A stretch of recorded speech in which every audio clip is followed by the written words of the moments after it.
Alors, on commence. C'est Jacha. Oula, c'est Jacha. Mais vous fumez, monsieur. This eye is not merely seeing reality, it is touching the truth. Hey, salut mes Nakama, c'est Trouli, j'espère que vous allez bien. Je vous retrouve aujourd'hui pour une nouvelle vidéo achat manga, après une longue pause, on va dire. Voilà, donc, eh bien, je vous présente les mangas que j'ai achetés pendant le mois de septembre jusqu'au mois de janvier 2023. Voilà, petite précision, il n'y aura pas de mois de novembre vu que j'ai acheté aucun manga lors du mois de novembre 2022. Voilà. Donc je vous présente les mangas que j'ai achetés et puis on n'en parle pas plus que ça vu qu'il y aura très prochainement, je l'espère, une vidéo donc bilan lecture. Voilà, aujourd'hui c'est une vidéo bilan achat manga. Donc juste je vous les présente rapidement et c'est tout. Voilà. Donc eh bien on va commencer sans plus tarder cette vidéo vu qu'on a quand même pas mal de mois à rattraper, 5 mois au total, il y a quand même pas mal de mangas mais ça va. Voilà.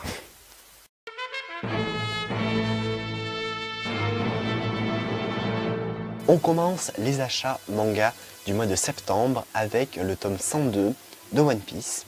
Donc voilà, je continue à acheter les tomes de One Piece qui sortent, ce qui me permet un petit peu de me rappeler un petit peu les événements de Wano, de revoir des passages, etc. etc. Donc c'est plutôt cool quand même.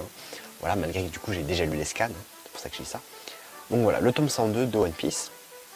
On va aller plutôt vite parce que du coup, il y en a quand même pas mal et de toute façon, je le dis encore, mais on parlera plus en détail de pas mal de mangas dans la vidéo lecture. Voilà. Donc ensuite, on a le tome 30 de Hunter x Hunter.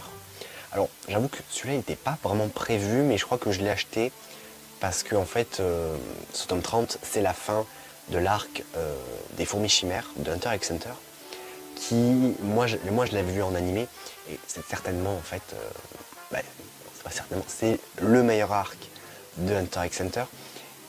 Voilà, c'est un arc qui a une construction incroyable, je crois que j'ai rarement vu ça dans un animé, un arc aussi bien, surtout sur sa fin, etc. C'est vraiment incroyable, donc c'est pour ça que j'avais voulu acheter le tome 30, où donc on a la fin avec le personnage de Meruem, etc. etc. Donc c'est incroyable. Voilà, c'est pour ça que j'ai acheté ce tome-là, mais c'était pas vraiment prévu. Ensuite, j'ai acheté le tome 15 de The Promised Neverland. Alors là, ce qui est assez cocasse, on va dire, c'est que si vous voulez, j'achète les tomes, mais je ne les lis pas. C'est-à-dire que là, moi, j'en suis au tome 5 dans la lecture. Voilà, ça fait longtemps que j'en suis au tome 5. Hein. Mais en attendant, je continue à acheter les tomes. Donc c'est un peu... Bon, de toute façon, ce Promised Neverland, c'est une série qui est finie en 20 tomes. Donc bon, on va dire que j'ai encore un petit peu de marge. Mais là, il faudrait que je lise tous les tomes d'un coup. Et qu'après, j'achète la suite pour lire la suite. Voilà. Mais c'est vrai que je ne l'ai pas lu j'ai toujours pas lu parce qu'en fait, je préfère d'abord lire des séries plus courtes, où il y a 2 tomes, 3 tomes, etc. Plutôt que là, tu vois, j'ai plus de 10 tomes à lire. Bon, je mets ça du coup un peu plus tard. Quoi. Mais il faudra que je lise à un moment donné. Et il faudra aussi que j'achète la suite. Voilà. Ensuite, donc, j'ai acheté le tome 3 de Chainsaw Man. Alors, j'avais déjà les 2 premiers que j'avais lus.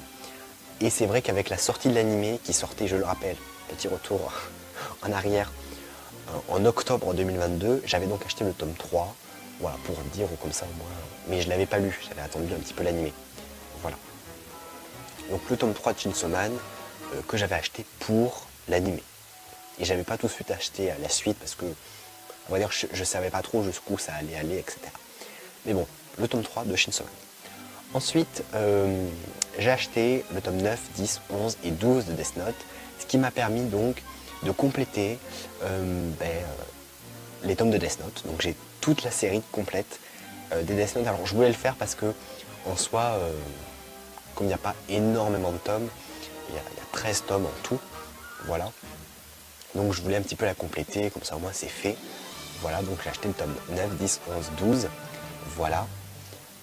J'avais déjà le 13, parce que je m'étais fait avoir, je pensais que le 13 c'était la fin, etc. Mais en fait non, le tome 13, comme ils l'appellent, c'est en gros un tome en plus où vous avez, je sais pas, des petites histoires, je crois, ou des infos sur les persos, etc.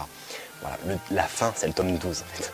Et c'est un peu vicieux d'avoir mis le tome 13, machin, non, c'est pas la fin. La fin, c'est le tome 12, voilà. Je dis ça parce que je me suis fait avoir, c'est pour ça. Voilà. Mais du coup, j'ai acheté les derniers tomes qui me manquaient de Death Note.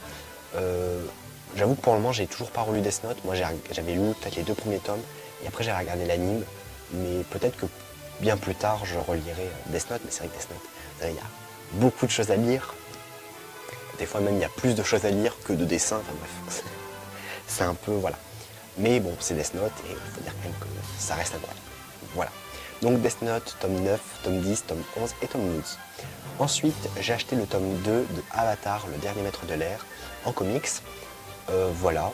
Donc, ben, ça j'aime bien parce que ça me permet de me remettre dans l'univers d'Avatar, que je trouve vraiment plutôt cool, hein, il faut le dire. Voilà, et puis c'est cool, je trouve. Voilà.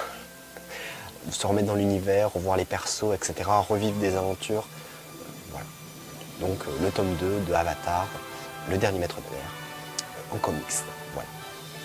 Ensuite, là, on passe dans les nouveautés. Alors, c'est vrai que vous allez voir dans ce bilan achat manga, il y a pas mal de nouveautés.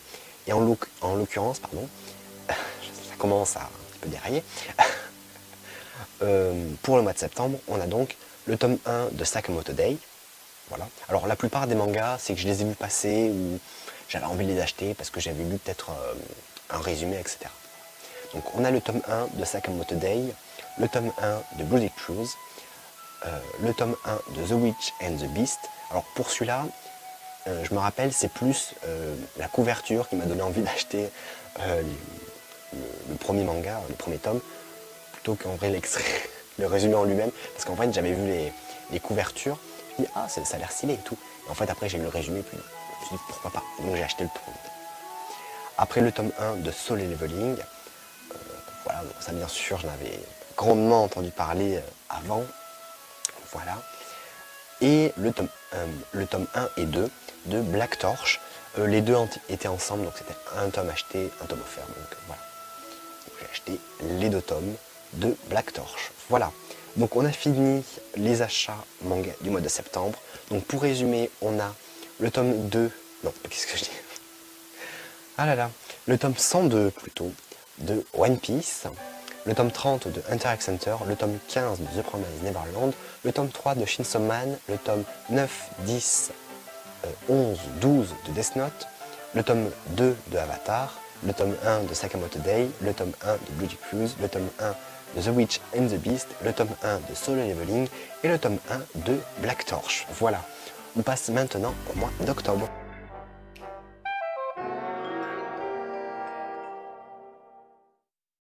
Alors, pour le mois d'octobre, il y a assez peu de mangas. Le peu de mangas que j'ai acheté ce mois-ci, je les ai achetés lors d'une convention. Voilà. Donc on commence avec le tome 34 de My Hero Academia.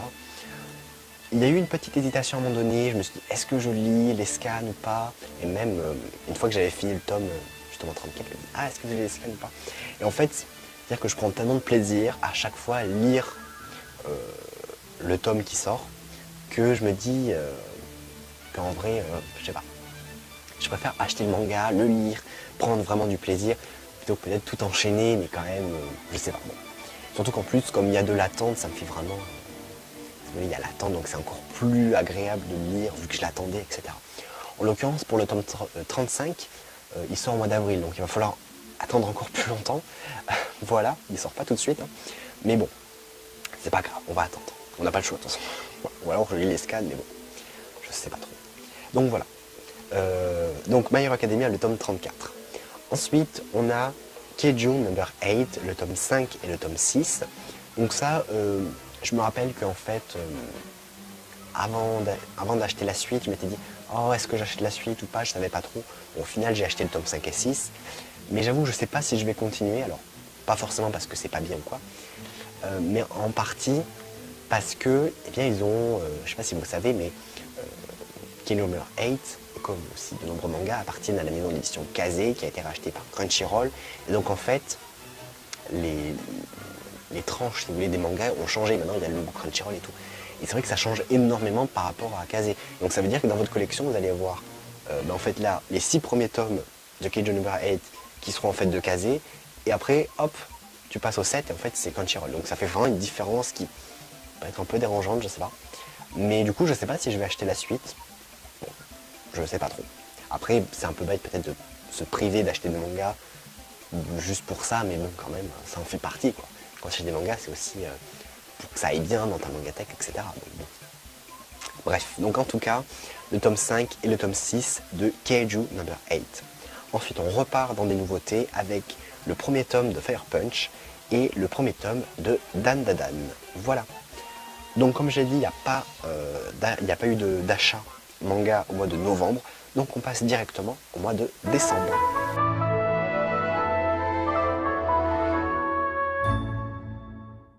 Alors, pour le mois de décembre, on a le tome 103 de One Piece. Voilà. Donc là en plus je suis content parce que j'ai réussi à avoir l'édition spéciale, vous savez, avec la couverture qui a un effet métallisé. Métallique, je sais pas, bon, bref. Voilà, et avec dedans un petit poster, etc. Donc j'étais plutôt content de trouver cette édition-là, donc c'est cool. Voilà, donc le tome 103 de One Piece. Ensuite, toujours dans One Piece, j'ai acheté le roman Héroïne de One Piece. Donc globalement, c'est un roman où vous avez en fait plusieurs histoires sur un personnage féminin de One Piece. Donc vous avez une histoire sur Nami, une histoire sur Robin, voilà. Et sur d'autres personnages féminins de One Piece. Voilà. Donc je l'ai acheté pour voir. Enfin, j'ai pas encore lu, je sais pas si je le lirai tout de suite, mais bon, voilà. Donc One Piece, roman, héroïne. Ensuite, j'ai acheté le tome 20 de Naruto pour un petit peu, voilà, compléter un petit peu ce que je m'étais dit, vu qu'en fait je voulais acheter globalement les 20 premiers tomes, ce qui est fait, pour après regarder l'animé et pouvoir suivre un peu les deux par palier, vous savez. C'est-à-dire que je commence à acheter les 20 premiers, je regarde l'animé jusqu'au tome 20 en fait, si vous voulez, jusqu'à là où ça correspond, puis après j'achèterai la suite, etc., etc. Voilà. Donc du coup, le tome 20 de Naruto, actuellement j'ai toujours pas commencé, ça ne serait tardé, voilà. Ensuite, on a le tome 9 de Radiant.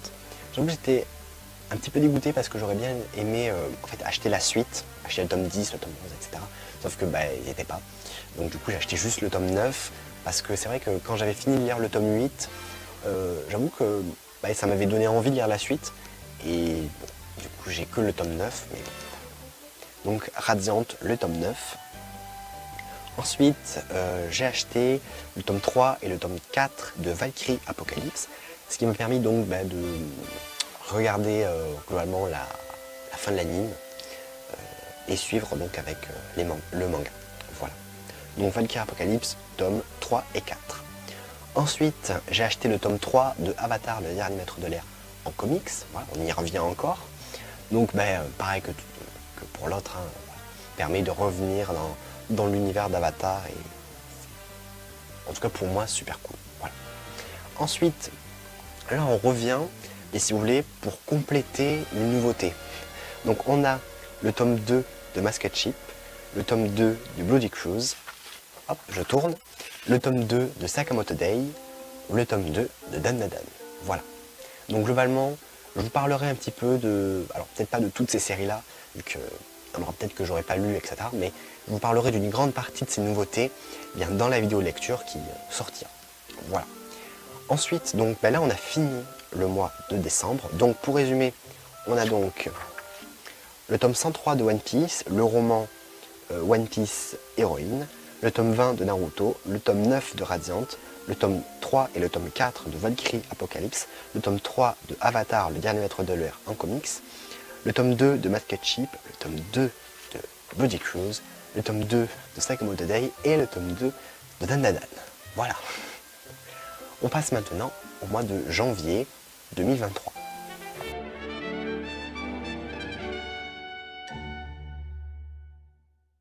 Donc globalement, tous les achats manga que j'ai fait au mois de janvier sont des...